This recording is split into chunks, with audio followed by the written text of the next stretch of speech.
Basketball lovers, good day para sa inyong PBA at FIBA World Cup update sa unang sabak at unang game ng Gilas Pilipinas sa inyong FIBA World Cup na kung saan nakalaban nga nila ang bigating Dominican Republic. Sa first half pa lang ay nagparehas na ng score ang Gilas Pilipinas at Dominican Republic. Marami ang nagulat, especially ang Dominican Republic sa ipinikitang depensa ng Gilas Pilipinas. Pinangunahan nga ang scoring ng Gilas Pilipinas ni Jordan Clarkson at samantala sa Dominican Republic naman nanguna si Karl Anthony Towns. Kaya naman pagdating ng fourth quarter ay kinapos ang Gilas Pilipinas dahil si Jordan Clarkson ay na-fouled out agad.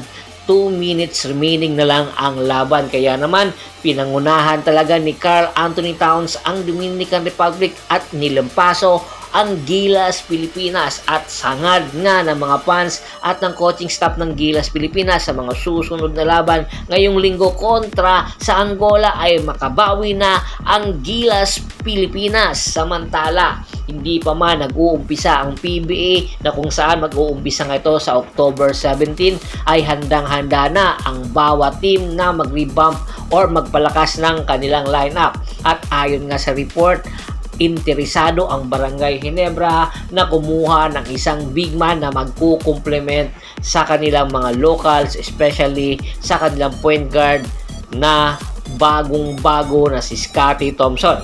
At ayon nga sa report, ang ang Barangay Ginebra San Miguel ay interesado makuha ang serbisyo ng big man ng Blackwater Bossing na si Tyrus Hill. Si Tyrus Hill maganda ang ipinakita sa Blackwater Bossing sa nakaraan PBA on tour. At the same time, batang-bata pa ito si Tyrus Hill. At nakikita nga ni Coach Tim Con ang kabataan ni Japit Aguilar. At marami pa dapat i-improve na arsenal para kay Tyrus Hill para hilanging superstar. Pero nakikita rin ni Coach Tim Con kung ano ang dapat or ano pa ang dapat gawin ni Tyrus Hill at para mag-mature dito. At alam ni Coach Tim Con kung paano gagamitin si Tyrus Hill. Ayon nga sa report, papakawalan daw ng 2 player o 3 player or magpapakawala ang Barangay Ginebra ng 2 or 3 player para makuha si Tyrus Hill. Pero ayon din sa isang report, mahihirapan kunin ito ng Barangay Ginebra San Miguel dahil nga nasa Blackwater ito.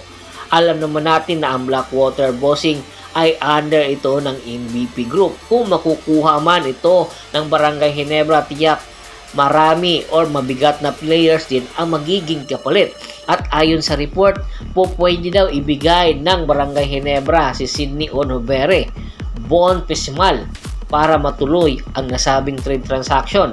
Ang pagkuha kasi ng Barangay Ginebra kay Tyrus Hill dahil nga wala si Jeremiah Gray at ito ang gagamitin nila na second unit para makapag-complement kay Jamie Malonzo.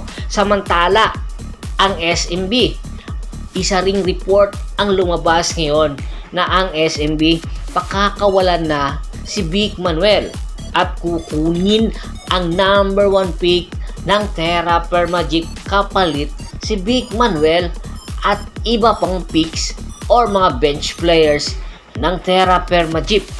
Tinitingnan kasi ngayon ng SMB ang number 1 pick na isa sa makakatulong nila or makakatulong kay Junmar Fajardo para sa kampanya sa Commissioner's Cup.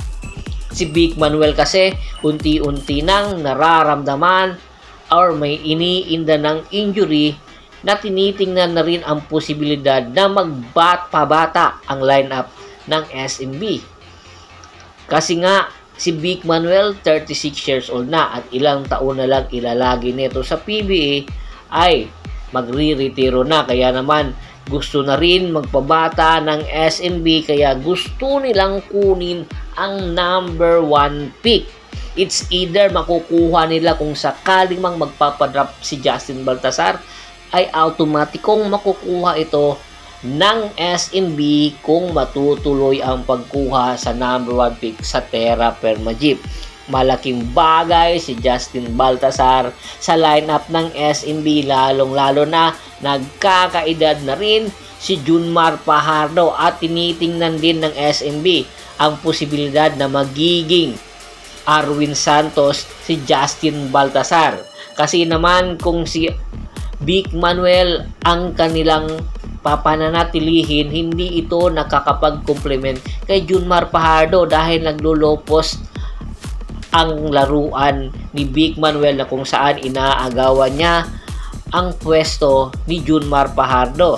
Kaya naman marami ang nagulat ng kunin ito ng SMB at ipinalit kay Arwin Santos na kung saan magkaiba sila ng laro. Kaya naman inaasahan anytime ang negotiation sa number 1 pick ng SMB at ng Terra Firma Jeep ay matutuloy. Kaya naman aabangan natin yan. Bago pa man natin tapusin ang ating kwentuhan, shoutout muna tayo sa ating mga followers at subscribers kay Sir Ricky Lanza ng Ricky Rider TV ng Tansa, Cavite, Julius Roche, Kagawad Katsak Ginudukusin ng Hagonoy, Bulacan, Ronald Bersubidad, Anthony Lucky Alon, John David Gulapa at si Mr. Yornel Belches. Marami pong salamat sa walang sawa nyong pagsuporta. Pakibisita na rin po ng Facebook fanpage ko, pakilike, pakishare, ganun din sa YouTube channel ko. Hanggang sa muling kwentuhan, maraming salamat po.